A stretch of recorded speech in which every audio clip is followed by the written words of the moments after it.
it is again the holiday season, the year 2024. It's time to look around for presentations of Handel's Messiah, one of my favorites. I had the opportunity to view it in Cedar City with the Orchestra of Southern Utah. The Southern Utah Symphony Orchestra also did a presentation.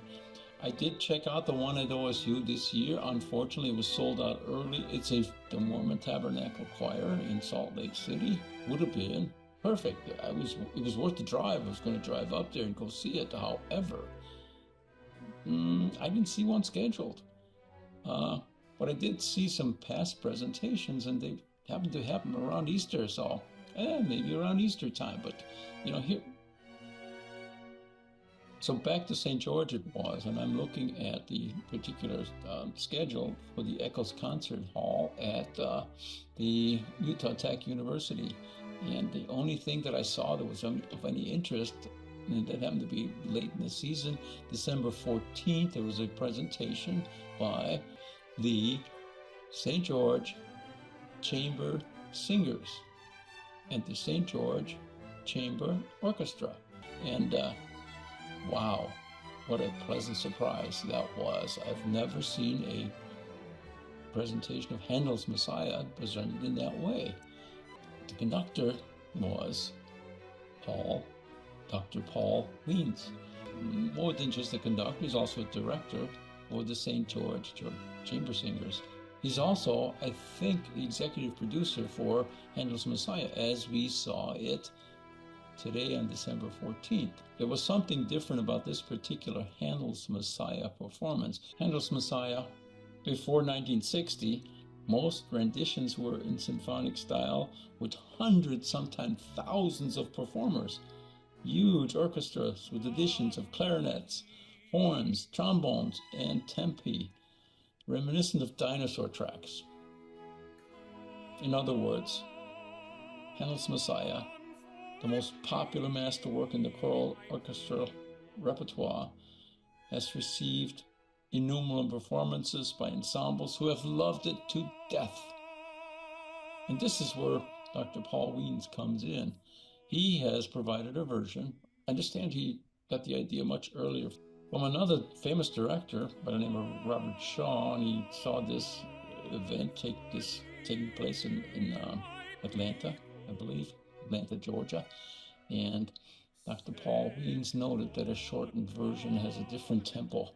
It is much more expressive, it's much more engaging to the audience, and I found that to be the case. So I thought before we go on, I wanted to talk a little bit more about Dr. Paul Wiens, but the objective is we're going to talk to Dr. Paul Wiens in an interview with the Mesquite Weekly to get some clarity as to what he was talking about when he said that the shortened version of Handel's Messiah, the sounds were light, accurate, fast, and exciting. The biblical story that Handel was telling came through with precision and the clarity of crystal. Robert Shaw and the chamber singers had loved Messiah to life, but I believe so has Dr. Paul Wiens, and hereby we present the interview with Dr. Paul Wiens. But first, I'd like to post a short background information on Dr. Paul Wiens, and we'll just use something that's already there in the pamphlets. If you have Handel's Messiah, you can read it. Here's the biography of Dr. Paul Wiens. The thing I would like to add, other than his illustrious career until his retirement from Wheaton Conservatory of Music in 2012, he has, in 2015, the Wiens came out of retirement to head up the St. George Chamber Singers. He's now the official conductor, director, I would imagine, and it looks like he's also the executive producer for all these events that have taken place since. He has an interesting way of doing this, and you'll see that through these interviews.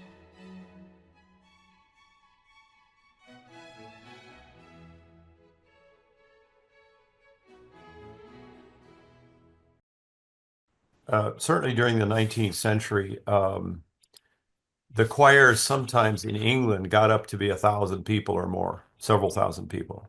I understand. Yes.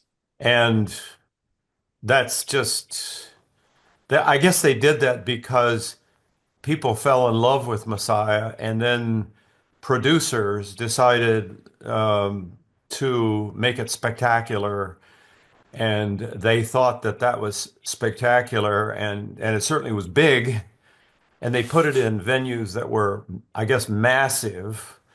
And so if you have several thousand singers and you have 400 in the orchestra, the tempos are all going to be slow and laborious. There's no way you can take anything fast and sprightly and quick. Of course. And Handel's, many of Handel's, you were at our performance. Yes, I was. Did Well, you heard some. If you're familiar with Messiah, you heard some tempos that were faster than any that have been heard here, certainly in St. George. Right. Well, I was referring to, and they are still spectacular. The St. George performance of Handel's Messiah, Yeah. the OSU's performance, the SUU's performance. I mean, there's still fairly numerous people there. Was it your decision to reduce it somewhat in terms? Well, yes. Obviously, the St. George thing, there's only so many people there, which is fine. And the orchestra could have been larger, but it didn't have to be, right? Was it your consent Well, to reduce it to that one? so in approximately 1970, I was in Atlanta, Oh, okay. and Robert Shaw came to conduct the Atlanta Symphony Orchestra. The famous Robert Shaw came to Atlanta. He was our man, Hmm. and I was in the first Atlanta Symphony Chamber Choir, which numbered 64. And this choir performed in Symphony Hall, which seated 2,000 people. So sometimes you gauge what is called chamber by how big the auditorium is. So we could have performed it with 32 singers, but his chamber singers was 64, and it was really a relatively small chorus for an auditorium that seated 2,000.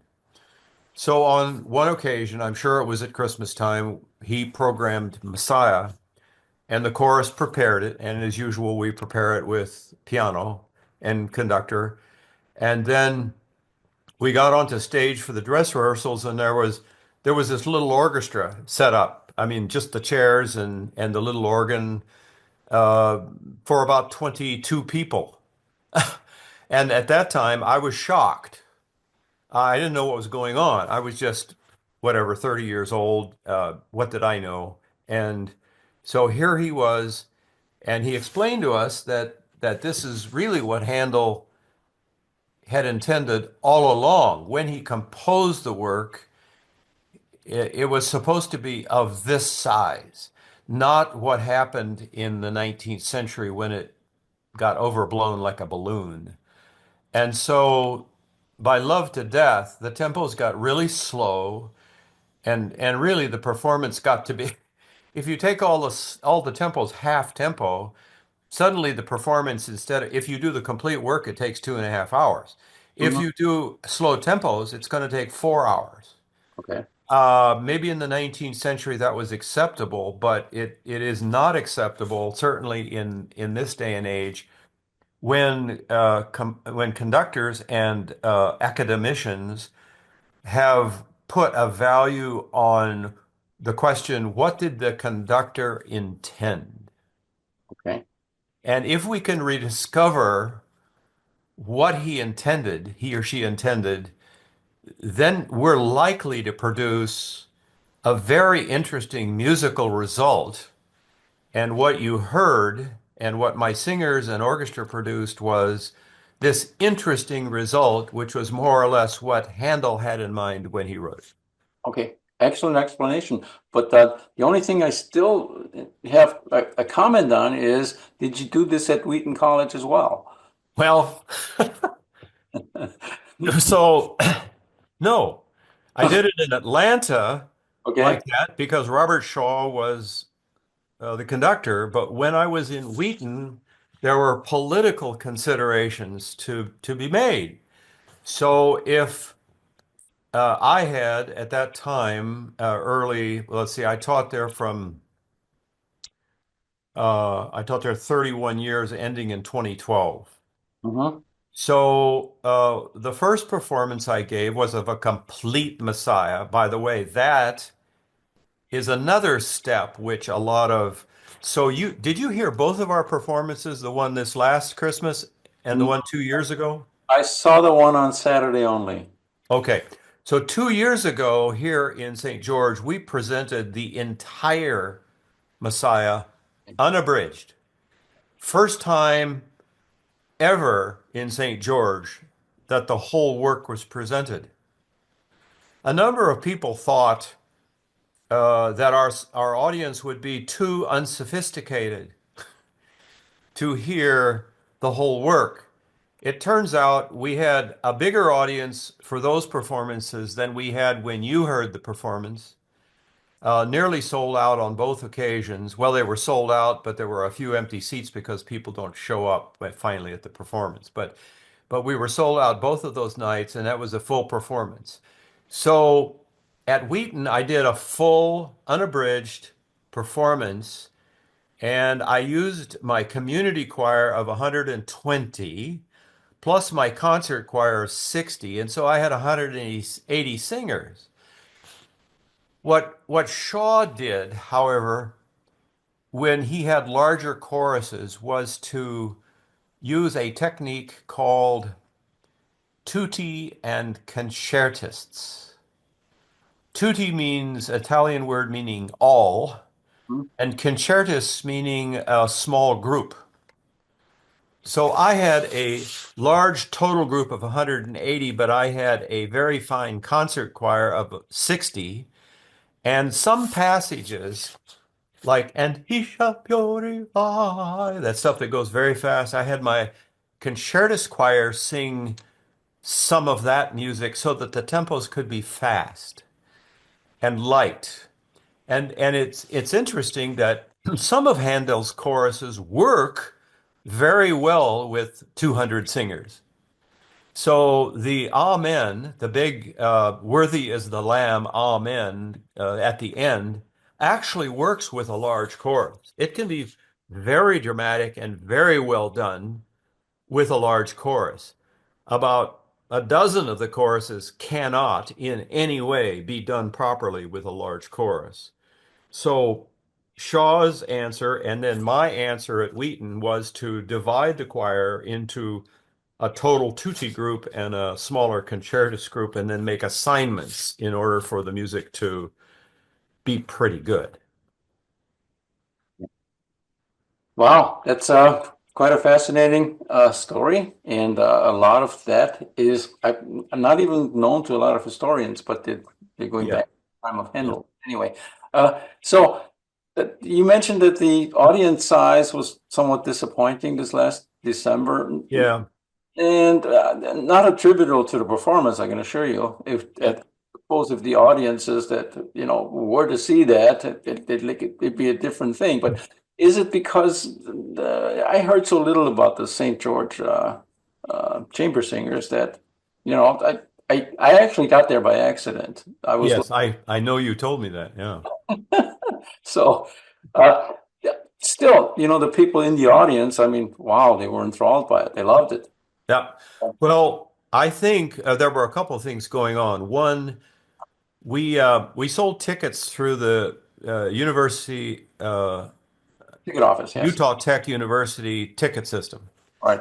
and their system had a bug in it, Oh, and okay. people found it difficult to buy tickets, Right. and that's tragic. I mean, that's horrible. That's a terrible reason. Uh, I mean, it discouraged people from buying tickets. The second thing is we have worked hard at publicity, and we're working harder now than we did before. But um, it's been difficult for us to communicate with the general public. So this interview with you hopefully will be of assistance. Our website is, I think, very good. If you visited lately, we posted some new photos on there. We did a photo shoot actually at Christmas in Eccles Concert Hall where you were, Okay. and we have some very nice new photos up. So, Well, I loved your photos at the Tabernacle. I shouldn't, say they yeah, those, were fantastic, but there's also some brochures. I don't know where these photos were taken, but that's okay. Once that the audience has seen this and appreciated it, I would imagine they would go through some extra lengths to get tickets. yes, Fine. But at Christmas time, you're competing against so many, right, versions of Messiah. You're competing against other plays and other musical performances, so it may detract a little bit. Because, yes. yeah, I Yes, know. I think you're right. There's a lot of competition at Christmas. And when you're ready to talk about the Brahms Requiem that's upcoming in March, let me know and we can talk about that. Gets to the second topic. It was successful. Yes, That won the audience, and I know you recognize it within your own group that you felt that you had a very successful performance. yes. Can you share what you feel about that personally? About the performance? Why it was so successful? What caused it to be such? What Well, were the drivers? the first thing that comes to mind is the singers in the chorus are strictly auditioned, and I reject as many singers as I take. I reject even men. Often choruses are looking for anything with pants. And I have this fall rejected at least, well, I've rejected some men, I don't know how many, and taken some into the chorus. And so the chorus is highly auditioned. That's the first thing. Okay. Secondly, are very, they understand that by joining the chamber singers, they have to prepare their part before they come to rehearsal. Now, that works pretty well. Um, but they also have a strict attendance policy they have to keep. Okay. If out of a dozen rehearsals, if they're gone more than twice, they can't sing the performance. So people have to arrange their private lives in order to be in chamber singers. And because chamber singers has a strict attendance policy and members prepare their music before they come generally, we make a lot of progress in rehearsals, a lot more than the average community choir that has people coming and going and not preparing, and they just can't make a lot of progress that way. So we make tremendous progress because of the dedication and the skill and the high attendance standards. Probably the third reason would be me. I set the standard, Okay. and I have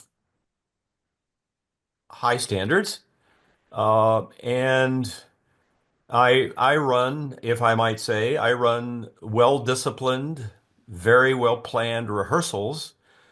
And the singers like them, first of all. Those kind of rehearsals are fun for singers and musicians.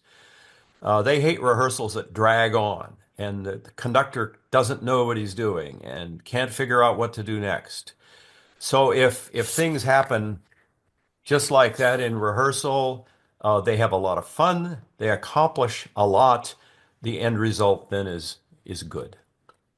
So I follow you and I understand exactly what you said. First, you need someone with passion. Yes, Second, you need someone who's willing to spend the 10,000 hours to further their passion. exactly. So, wow, it's a formula for success. Are there any other elements? I mean, the singers themselves are well talented. I think age may have something to do with it. I don't want to be an ageist, but Yes, experience has a lot to do with it. So it does. So you saw that my singers were, I'm the oldest person on that stage by 20 years at least. I don't believe it. Yeah, it's true. I'm 81 years old. Wow. Yeah. So If I had a chorus of 80-year-old singers, no chance. I still sing moderately well, but I've lost personally, I'm a singer. I've lost a lot of facility. Singing fast notes, melismas like Handel requires, I can't do it. I can sing wonderful slow notes, but I can't sing fast melismas. So my chorus is many of them have um, even children at home. Certainly, they have college-age students. There may be a few that are of retirement age, but 9 out of 10 are relatively young people, from my perspective, and that's terribly important. Actually, I'm sorry to say, it's just a problem of, age takes its toll. Well, not equally on everyone, but Yes. we talk about that for at length, but that's not the point here. So Yeah, anyway, I know. the next point is, and again, you just mentioned something about getting older. Uh-oh. Yeah. What's the future hold for the St. George Chamber Singers? What's the future? Yeah. Or even Well, the next Messiah. well, first of all, I am making a point of developing a succession plan. Okay. If I'm 81, my clock is ticking. Now, my clock will, the alarm will go off in my clock when my brain doesn't work fast enough for the task. So I don't know when that's going to happen, but it does happen for a lot of people.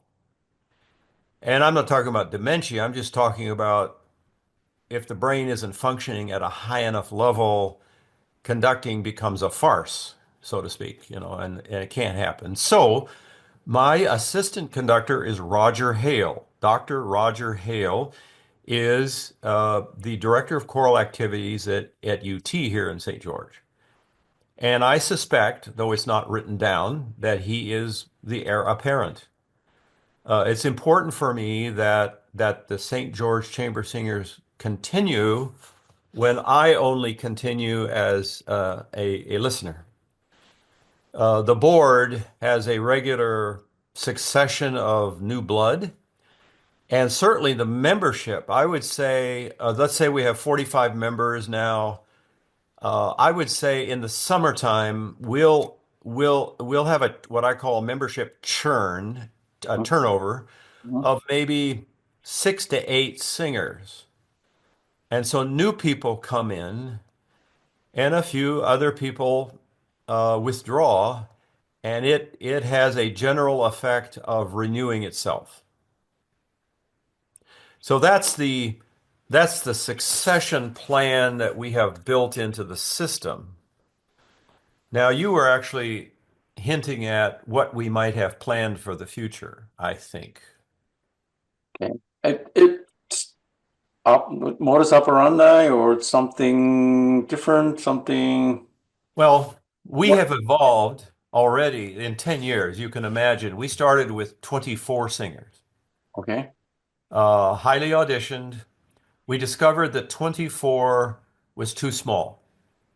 If you have 24 singers and divided into 8 parts, like soprano one, soprano two, alto one, and so on, then you have 3 people to a part. If 2 people are sick on a given night in the same section, you almost don't have that part being sung. So we went up to 36 because there was talent available, and that was an improvement. And then I begrudgingly increased the size up to 44 or 45 as the talent presented itself. As long as I could take a person who read music, had a fine voice, I would invite them to join as long as I can maintain the balance between the parts. Okay. And so we have evolved from a purely piano or a cappella choir to a place where we can present Messiah. And the step we're taking in March is to present a Brahms Requiem, which is another whole story. So do you want me to go there? Maybe it's a little bit premature to do that, but Okay. it's Requiem. Is it in a classical sense, or you're doing something completely different there? Oh, the Brahms Requiem is a piece of concert literature that's firmly entrenched in the concert literature since the 1860s. One can expect what one can expect from a Brahms Requiem. Well, first of all, uh, most requiems composed and important composers like Verdi Hmm. and Mozart Hmm. composed requiems using the Latin liturgical text of the Catholic Church. Okay. Brahms, and I don't have the exact date of the composition on the tip of my tongue, but I think it was in the 1860s, wrote what he calls, um, well, I'm looking at the score here just to make Ein deutsches Requiem, Hmm. a German Requiem. Okay. Now, he didn't mean that just for the German country or people. He wrote it using all biblical text, not Catholic liturgy text. And it's all text from the Bible. Die Deutsche Bibel. Uh, yes, yes, exactly. Very good. So Handel's Messiah is entirely biblical text. English, of course. Of course, yeah. The German Requiem is entirely biblical text in German. Hmm. And we are singing it, by the way, in German. We are Oh, not singing an English translation. okay. Is that going to be a challenge, or are we there? Yes. For the chorus, German is my second language. So, well, I'm not I'm not conversational, but It's, in terms of pronunciation, I'm very good at it. It comes it's very easily. Österreicher. And so, we have digital means of helping our singers work with the German text. Oh, fantastic. Yes. So, you know, in the first 150 years of the performance of the German Requiem, Ein deutsches Requiem, it's that traditional means was all you had. You had teachers who knew how to pronounce. You had people who played piano who could teach parts. You had musicians who read music, and that was it. Now we have digital means whereby um, uh, 30 of my singers have, we paid for their enrollment. They have a password and so on to get into this program, and they listen to the very best Metropolitan Opera stars pronounce the German text, and you can have it in regular speed, like Selig sind deine Toten, Hmm. or you can have it Selig Oh, okay. sind. And so the singers, and it's also with IPA, International Phonetic Alphabet spelling underneath it. So if my singers are at all diligent, So, they can learn this German text, and this is how we're going to overcome this barrier. wow. So you're getting quite sophisticated with the technology. And we're using every bit of it. Are you really looking at some of the AI to help as well? The Well, this isn't AI, but it's translation efforts and actually, singing it in different languages. I mean, the pronunciation is like I'm amazed because I was at the Consumer Electronics Show last in January, early January. yeah, And what I've seen there is just wow. So it's yeah. going to change everything. But Well, I'm sure that right now, our world, as you say, is going to be changed in ways that most of us can't even imagine. yeah. But But but right now, helping singers, it's like wow, it's there. yeah. Wow, so great. I mean, And I have to tell you also, you've heard of tracks, choral tracks. actually, no. Okay, so for about a decade now, uh, companies have been producing what are called choral tracks. Uh-huh. And that means that well, so so right now, the publisher, the European publisher, Carus, We're getting yours. C-A, well, I'm sorry, Getting yours from Wheaton for the Requiem. am I doing what from Wheaton? You're getting the tracks from. No, Oh, no. okay.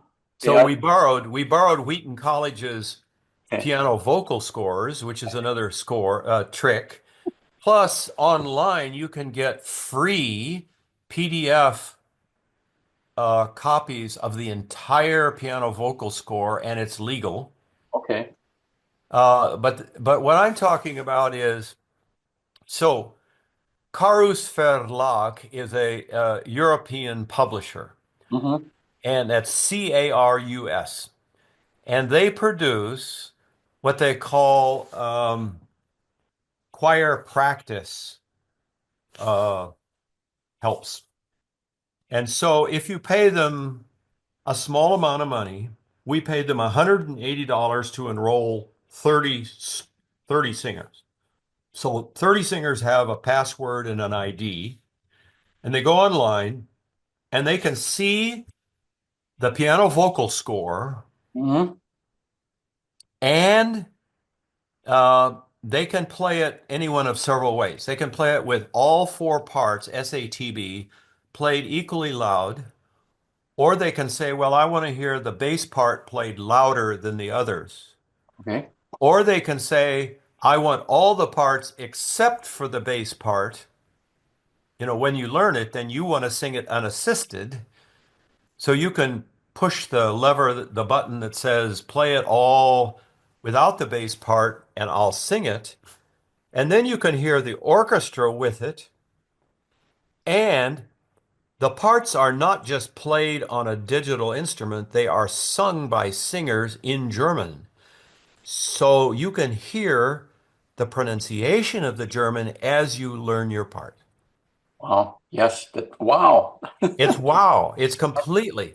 I'm looking So to the these are now in March. So these are technological aids which transform uh, my business, so to speak. uh-huh. Okay. That is fantastic. Um, I would like to get into a little bit more depth about the individuals on the choir and the Yes, singers, but I think that's not within the scope for today, and we'll do that separately. Also, we're going to interview Roger Hale because of yes, some good. things that he's done at the university, which are also fantastic, great work. So, Before you go on, yes. the website has can I share the website with you? I'll tell you that if you go to the website, there is a link to our singers. It's called Singers. Oh, yes, I saw that. And I if you and then you can say, well, I want to look at the sopranos. And so you click on the soprano button and you can see all of our sopranos. I've seen that. Okay. And their bios are there also. Yes. Yeah. Just somewhat limited, but so I was, maybe wanted to talk to him eventually, but that not within the scope of this interview. So, Okay. I hope that you include information about our upcoming performance in March. of course, Can we talk about that a bit? well, the upcoming film is about Requiem, yeah, on Brahms Requiem. Yeah. And we're going to do it. Just a few details. The chorus is going to be comprised of the chamber singers and the UT chamber singers, Roger Hale's choir, his Okay. best group. Okay. And so we're doing the Brahms Requiem with a small orchestra, which is not what Brahms intended. Okay. So the problem with the Brahms Requiem At its finest. is that he wrote it for a large orchestra, meaning about 75 players. Right. And you have to have a huge choir, meaning 200 fine singers, Just in isn't order to balance the orchestra with the chorus. right. So a European man by the name of Joachim Linkelmann Mhm. has done we'll call it an arrangement, but that is kind of inaccurate. What he did was he reduced the winds in the orchestra to a wind quintet. So um, it had trumpets and horns and lots of, flutes and oboes and whatever.